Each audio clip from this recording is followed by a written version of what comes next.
നമസ്കാരം. എല്ലാ മാന്യ പ്രേക്ഷകർക്കും നമ്മുടെ ചാനലിൻ്റെ മറ്റൊരു വീഡിയോയിലേക്ക് സ്വാഗതം. 2014 മുതൽ 2026 വരെയുള്ള 12 വർഷങ്ങൾ ഇന്ത്യയെ സംബന്ധിച്ചിടത്തോളം ഒരു പ്രതിപക്ഷത്തിനോ അല്ലെങ്കിൽ പത്രസ്വാതന്ത്ര്യത്തിനോ ആർക്കെങ്കിലും അവരുടെ അവകാശങ്ങളെക്കുറിച്ചോ അല്ലെങ്കിൽ തങ്ങൾക്ക് കിട്ടേണ്ട നീതിയെ പറ്റിയോ സംസാരിക്കാൻ വലിയ തോതിൽ പേടിയായിരുന്നു. എന്തിനേയോ പേടിക്കുന്നു. നമ്മുടെ രാജ്യം ഒരു ജനാധിപത്യ രാജ്യമാണ്. ഇതിനു വേണ്ടി നമ്മുടെ മുൻഗാമികളായ ഒരുപാട് പേര് സ്വാതന്ത്ര്യ സമരത്തിൻ്റെ പേരിലും അതിനുശേഷമുണ്ടായ പലവിധ വിഭജനങ്ങളുടെയും പേരിൽ അടിച്ചമർത്തൽ, രക്തം ചിന്തൽ, ഇതെല്ലാം ഉണ്ടായ ഒരു രാജ്യമാണ് ഇന്ത്യ മഹാരാജ്യം. നമ്മുടെ ഭരണഘടനാ ശില്പികൾ നമ്മുടെ രാജ്യത്തെ വിഭാവനം ചെയ്തിരിക്കുന്നത് ജനാധിപത്യം. ഇവിടെയുള്ള എല്ലാ ജനങ്ങൾക്കും ആധിപത്യമുണ്ട്. നമ്മുടെ പേഴ്സണൽ ജീവിതത്തിൽ, അതുപോലെ തന്നെ സാമൂഹിക ജീവിതത്തിൽ, തൊഴിൽ ജീവിതത്തിൽ, ഇവിടെയൊന്നും ആർക്കും അടിച്ചമർത്താനോ അല്ലെങ്കിൽ നമ്മെ കയറി നെട്ടോട്ടം ഓടിക്കാനോ നമ്മുടെ രാജ്യം അനുമതി നൽകുന്നില്ല, ഇവിടുത്തെ ഭരണഘടന. എന്നാൽ കഴിഞ്ഞ 14 വർഷം ഒരു ഫാസിസ്റ്റ് രീതിയിലുള്ള ഭരണമാണ് നമ്മുടെ നാട്ടിൽ നടന്നുകൊണ്ടിരിക്കുന്നത് എന്ന് എല്ലാവർക്കും അറിയാമല്ലോ. ഈ രാജ്യം ഇതിൻ്റേതായ ഒരു വ്യക്തിത്വം ഉണ്ടായിരുന്നു. എന്നിട്ട് പോലും 2014 വർഷത്തിലും 19 വർഷത്തിലും 2 തെരഞ്ഞെടുപ്പ് നടന്നപ്പോൾ ഈ രാജ്യത്ത് പ്രതിപക്ഷ നേതാവിനൊരു ഓഫീസ് പോലും ഉണ്ടായിരുന്നില്ല. അത്രയും ശുഷ്കിച്ചു പോയി. അന്ധമായ എന്തോ ഒരു നേട്ടം നമുക്കെല്ലാം കിട്ടാൻ പോകുന്നു എന്ന ചിന്താഗതിയോടെയാണ് ഇപ്പോൾ ഭരിച്ചുകൊണ്ടിരിക്കുന്നവരെ നമ്മുടെ രാജ്യം അധികാരത്തിലെത്തിച്ചത്. എന്നാൽ നമുക്കവർ തന്നതെന്താ?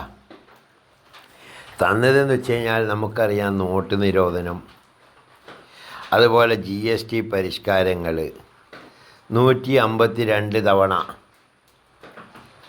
നമ്മുടെ വിദ്യാർത്ഥികളുടെ ഭാവിയെ പറ്റി പറയുന്ന അല്ലെങ്കിൽ ഭാവി തീരുമാനിക്കുന്ന പരീക്ഷാ പേപ്പറുകൾ ചോർന്നു പോയത്,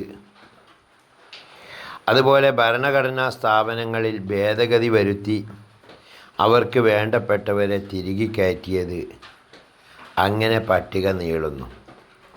രാജ്യത്തെ ജനങ്ങളുടെ കണ്ണിൽ പൊടിയിടുന്നതിന് വേണ്ടി ഏതെങ്കിലും ഒരു പ്രത്യേക വിഭാഗത്തെ ടാർഗറ്റ് ചെയ്തുകൊണ്ട് അവർ രാജ്യദ്രോഹികളാണ്, അവർ ദേശവിരുദ്ധരാണ്, അവർക്കാണ് പ്രതിപക്ഷം സഹായങ്ങൾ ചെയ്തു കൊടുക്കുന്നത് എന്നിങ്ങനെയുള്ള വൈകാരികമായ ജാതീയമായ തീവ്ര ചിന്താഗതികൾ അടിച്ചേൽപ്പിച്ചുകൊണ്ട് രാജ്യത്തെ ജനങ്ങളെ ഒരു വോട്ട് ബാങ്കാക്കി മാറ്റി. അതുപോലെ തന്നെ വോട്ടിംഗ് മെഷീന് തുടങ്ങിയ കാര്യങ്ങളിലൊക്കെ നടത്തിയ തിരിമറികളൊക്കെ പലരും പലപ്പോഴും പറഞ്ഞിട്ടുണ്ട്. പക്ഷേ ഇതിനെതിരെ പ്രതികരിക്കാൻ എല്ലാവർക്കും അദൃശ്യമായ ഒരു പേടിയായിരുന്നു. എന്താ പേടിയെന്ന് ചോദിച്ചു കഴിഞ്ഞാൽ, നമ്മുടെ വീട്ടിൽ എപ്പോഴാണ് ED അല്ലെങ്കിൽ CBI, അതും അല്ലെങ്കിൽ NIA, അതും അല്ലെങ്കിൽ അവർ തീരുമാനിച്ച കൊട്ടേഷൻ്റെ ആൾക്കാർ എപ്പോഴാണ് എത്തുക എന്നുള്ളൊരു ഭീതിയിലാണ് രാജ്യം കഴിഞ്ഞുകൊണ്ടിരിക്കുന്നത്. എന്നാൽ അടുത്ത കാലത്ത് രാജ്യത്തെ ജൻസി വലിയ പ്രക്ഷോഭവുമായി അവരുടെ ഭാവിയെക്കുറിച്ച് ആലോചിച്ചുകൊണ്ടുള്ള വിദ്യാഭ്യാസ മന്ത്രിയുടെ രാജിയും ആവശ്യപ്പെട്ട് പ്രക്ഷോഭം തുടങ്ങിയപ്പോഴാണ് രാജ്യത്തിന് പ്രതികരിക്കാൻ അറിയാമെന്ന രൂപത്തിൽ ചർച്ചകൾ മാറിയത്.